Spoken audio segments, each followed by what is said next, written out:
We ask that when moving around the vessel, you do so in a safe manner and follow any instructions given to you by the crew. When using the stairways, please use the handrails, and when on the open deck, please do not hold children above the height of the handrail. And when accessing doors to the open deck, please be aware that in high winds, these doors can close quicker than normal.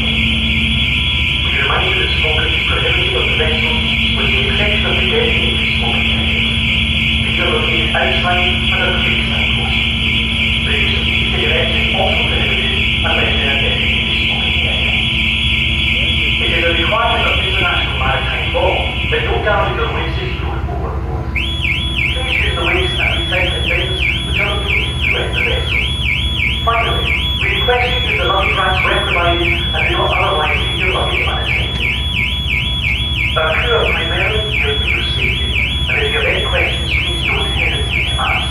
Thank you for your attention, and on behalf of Calmac, we wish you a safe, relaxing, and pleasant time on board.